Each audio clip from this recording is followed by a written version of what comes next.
සුබ දවසක් වේවා සියලුම සිසුන්ට මේ රෙකෝඩින් එක අපි දෙන්නේ සිංහල මාධ්‍යෙන්. එතකොට අපි දැන් හැමදාම වගේ ඉංග්‍රීසි වලින් ඔයගොල්ලන්ට ලෙසන්ස් ලබා දෙන නිසා සමහර විට හිතන ඇති අපේ ක්ලාසස් වල සම්පූර්ණයෙන්ම ඉංග්‍රීසි වලින්ම උගන්වනවා ඇති කියලා. ඒ වගේම ඉංග්‍රීසි සම්බන්ධයෙන් ඉංග්‍රීසි දැනුම සම්බන්ධයෙන් ගැටලු තියෙන සිසුන්ට සමහර වෙලාවට ක්ලාසස් වල අපි ඔයගලන්ට ලබා දෙන ලසන්ස් සම්බන්ධයෙන් බැලුවොත් ඉංග්‍රීසි දැනුම මේ මදිකම නිසා හැම ආකාරයකින් අවබෝධ කරගන්න අපහසු තත්වයකුත් ඇති. ඒත් එක හිතන ඇති IELTS කියන්නේ අපි IELTS කියලාත් කියනවා. සාමාන්‍යයෙන් අපි කියන්නේ IELTS කියලා. IELTS ගොඩක් අමාරුයි කියන හැඟීම ඇවිල්ලා ඇති. මූලික වශයෙන් කියන්න ඕනේ අපේ ක්ලාසස් වල අපි ඉංග්‍රීසි සහ සිංහල කියන භාෂා දෙකම පාවිච්චි කරනවා. ළමයින්ට ඉගැන්වීම් කටයුතු කිරීමේදී මොකද මම පුද්ගලිකවම දන්න දෙයක්. ගොඩක් දරුවෝ අපි ළඟට එන දරුවන්ට ඉංග්‍රීසි දැනුම මදි. ඒ නිසා අපි බෑග්ග්‍රවුන්ඩ් සපෝට් එකක් දෙන්න ඕනේ. ඉංග්‍රීසි දැනුමත් හදාගෙන IELTS කරගන්න. එතකොට අපේ ක්ලාස් එකෙන් අනිවාර්යයෙන්ම ඒ සියලුම කටයුතු සිද්ධ වෙනවා. ඒ කියන්නේ ඉංග්‍රීසි දැනුම අඩු සිසුන්ට ඉංග්‍රීසි දැනුම හදාගෙන IELTS වලට මුහුණ දෙන්න හැකියාව අපි ලබලා දෙනවා. ඒක අංක එකෙන්ම කියන්න ඕනේ. එතකොට ඉංග්‍රීසි විතරක් නෙමෙයි සිංහලත් අනිවාර්යෙන් ක්ලාස් එකේ අපි පාවිච්චි කරනවා. එතකොට ඉන්ඩිවිජුවල් ක්ලාසස් වල ළමයි රික්වෙස්ට් කරොත් සිංහල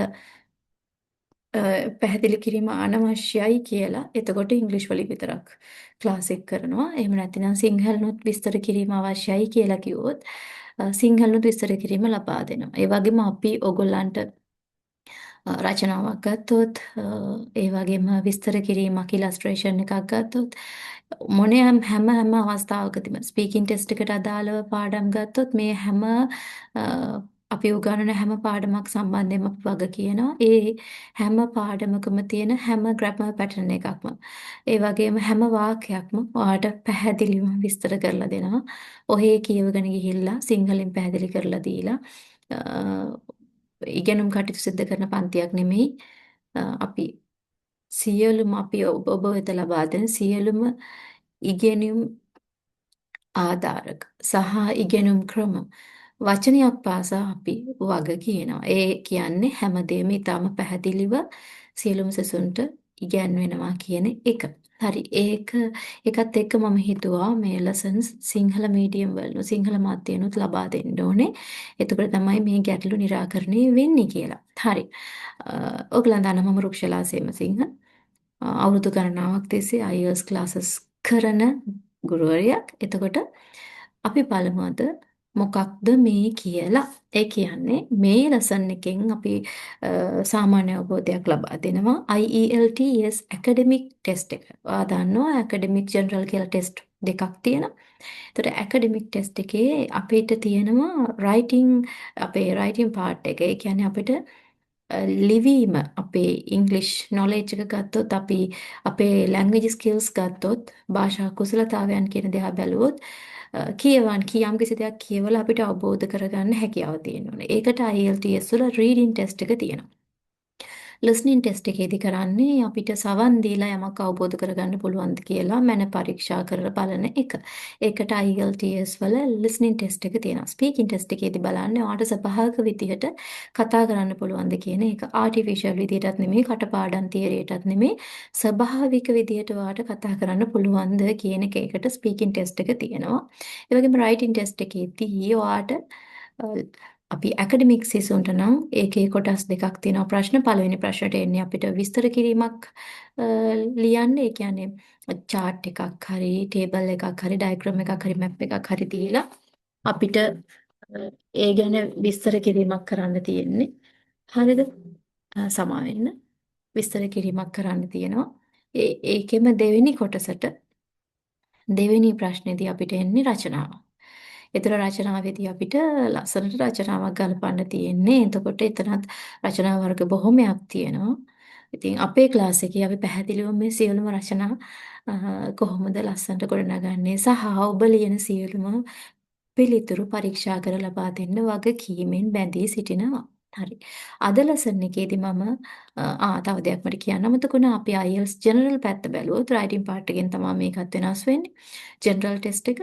ජෙනරල් ටෙස්ට් එකේදී රයිටින් ටාස්ක් 1 රයිටින් පේපර් එකේ පළවෙනි ප්‍රශ්නෙට අපිට එන්නේ ලෙටර් එකක් ලියන්න, ලිපියක් ලියන්න.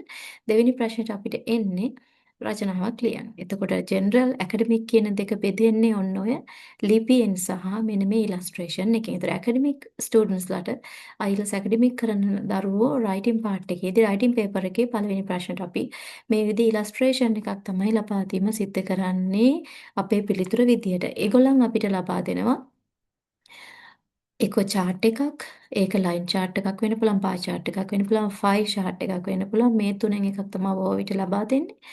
නිර්දේශිත charts තුන.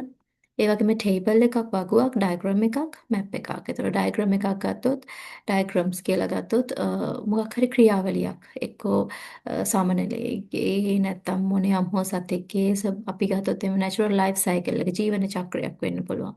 එහෙම නැත්නම් කිරි නිෂ්පාදනය කියලා අපි උදාහරණයක් විදිහට ගත්තොත් කිරි නිෂ්පාදනයට අදාළ ක්‍රියාවලිය විස්තර කරන්න දෙන්න පුළුවන්. කියන්නේ පින්තූරයක් දීලා අපිට ඒක විස්තර කරන්න කියනවා. මැප් එකක් ගත්තොත් ඒකත් අර ජියෝග්‍රැෆිකලි මෙන්ෂන් කරන මැප්ස් නෙමෙයි අපිට දෙන්නේ භූගෝල සිතියම් නෙමෙයි නගරයක සිතියමක් ඒ කියන්නේ නගරයේ පිහිටීමක් ඒකේ කොහොමද කඩවල් ෂොප්ස් පිහිටලා තියෙන්නේ කොහොමද ඒකේ ප්‍රධාන ලොකේෂන් සම්බන්ධ කරලා නැත්නම් යුනිවර්සිටි එකක් ගත්තොත් යුනිවර්සිටි එකේ 1990 යුනිවර්සිටි එක තිබිච්ච විදිය සහ දැන් තිබෙන විදිය අර ඒ වගේ කම්පෙයාර් කරලා ලියන්න එනවා මැප්ස් ඒ වගේ මැප්ස් තමයි එන්නේ ටේබල් එකක් ගත්තොත් ඉතින් අපි දන්නවා වගේ ගැන O level වලදීත් අපි ordinary level වලදී ordinary level exam එකේදීත් අපි ලියලා තියෙනවා table illustrations. හැබැයි chart illustrations, table illustrations මේවා අපිට O level වල විදිහට IELTS වල ලියන්න බෑ. ඒකට වෙනම ක්‍රමවේදයක් තියෙනවා. O level විදිහට IELTS කරන්න ගියොත් එහෙම අපිට ලකුණු ගන්න හම්බ වෙන්නේ නැහැ. එතකොට ඔයා දන්නවා basically writing task 1 එකට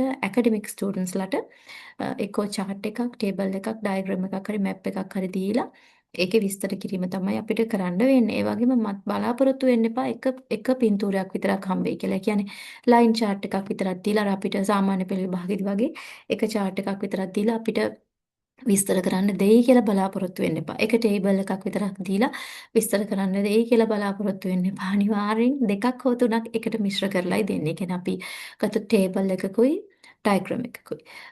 එහෙම නැත්නම් ඩයග්‍රෑම් එකකුයි chart එකකුයි. අර ඒ වගේ දෙකක් ගොඩක් වෙලා සමහර වෙලාවට තුනකුත් වෙන අවස්ථා තියෙනවා.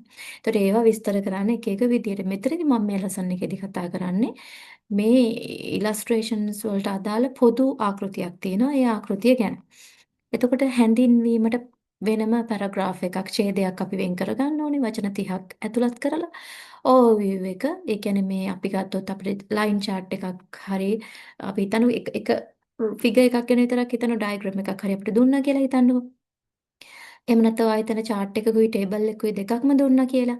ඒ දෙකෙන්ම අපිට ගන්න පුළුවන් හයිලයිට් කරලා ගන්න පුළුවන්. කියන්නේ මේන් අයිඩියා එක මුළු chart එකම නැත්නම් ටේබල් එකම ස්ටඩි කරලා අපිට අවසාන වශයෙන් අපිට ගන්න පුළුවන් ප්‍රධාන අදහස තමයි overview එකෙන් අපි දෙන්නේ. ඒකත් වචන 30ක් ඇතුළත් කළ යුතුයි ඔබ overview එකට. body paragraph 1 කියන එකට ආවොත් එහෙම body paragraph 1 එකේදී අපි සාකච්ඡා කරන්නේ ප්‍රධාන වශයෙන් අපි දැන් chart එකක් table එකක් ඔය ගත්තොත් ඒකේ ප්‍රධාන වශයෙන්ම highlight වෙලා පේන දේවල්. body paragraph 2 එකේදී අපි minor points අර body paragraph 1 එකේදී සාකච්ඡා කරපු දේවල් වලට අමතර දේවල් තමයි body paragraph 2 එකේදී කතා කරන්නේ. ඒ කියන්නේ body paragraph 1 එකේදී අපි කතා කරන්නේ most highlighted points of your chart or table. ඒ කියන්නේ chart එකක් හරි table එකක් හරි ගත්තොත් ඒකේ වැඩියෙන්ම අපිට highlight වෙලා පේන දේවල් තමයි body paragraph 1 එකෙන් අපි කතා කරන්නේ main features. ඊට පස්සේ body paragraph 2 එකේ minor points. ඒ කියන්නේ අරවට අමතරව තව අපි සාකච්ඡා කළ යුතු දේවල් තමයි body paragraph 2 එකේ කතා. diagrams වල maps වල සාකච්ඡාව මීට වඩා හාත්පසින් වෙනස්. හරිද? හැබැයි මතක තියාගන්න ඕන දෙයක් තමයි conclusion එකක් නැහැ. මේ illustrations වලට conclusion එකක් නැහැ. අපි O level වලදී එහෙම කන්ක්ලූෂන් එකක් දුන්නානේ. නමුත් මෙතනදී කන්ක්ලූෂන් කියන්නේ පුතා අවසානයක් නැහැ. අපි we just need to illustrate the main points there. the data there, the given data. ඒතර අපි මෙතනදී සාකච්ඡා කරන්න ඕනේ අපිට දීලා තියෙන දත්ත විතරයි. අපිට අවසානවල නිගමන නිර්දේශ කිරීම ඒවා කන්ක්ලූෂන් එකක් විදියට අවසානයක් විදියට ඉදිරිපත් කිරීමේ හැකියාවක් නැහැ.